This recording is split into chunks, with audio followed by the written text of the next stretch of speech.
আজকে সকাল থেকে মনটা বেশি ভালো লাগছে না। তারপর মা বলছে আজকে লুচি করি, তোরা সবাই মিলে লুচি টুচি খাবি। তারপর ভাবলাম ঠিক আছে চলো, একটু মনটা ভালো করার জন্য মা লুচি বানিয়েছিল, তো সবাই খেয়েছি।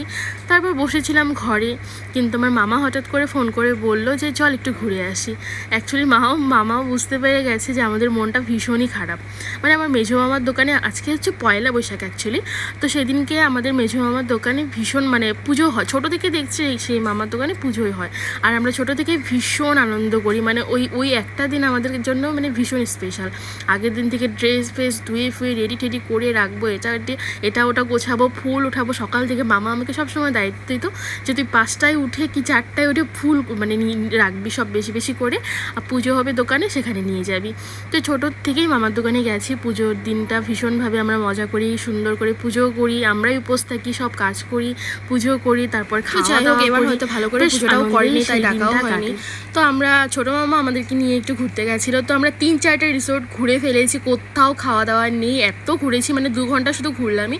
তো তারপর কোকড়াঝাড়ি মানে বঙ্গাইগাঁতে গেছিলাম, ওখান থেকে কোকড়াঝাড়ি এসেছি। ভাবো মানে উল্টো পাল্টা হয়ে গেছে ব্যাপারটা। তো সেখানে গিয়ে এখন আমরা 16 আনাতে একটা হোটেলই খোলা পেয়েছি, তো সেখানে প্রচুর ভিড়। তো তাও মামা জায়গা টাকা রেখে আমাদেরকে বসিয়েছে, তো বেশ সুন্দর করে খেলাম থালি, ভীষণ ভালো লেগেছে খেয়ে দিয়ে। তারপরে একটু ভাই দাদা মামা সবাই বলছে যে একটু কিলারে চল। কিলারে গিয়ে সেখান থেকে আবার ওদের জন্য ড্রেস কিনলো, তো আমরা একটু পছন্দ করে দিলাম আমি আর ছদ্দি ভাই। তো আমি মামা দাদা ভাই সবাই মিলে ওখান থেকে আবার ঘুরে ড্রেস ফ্রেস কিনে তারপর বাড়ি চলে এলাম।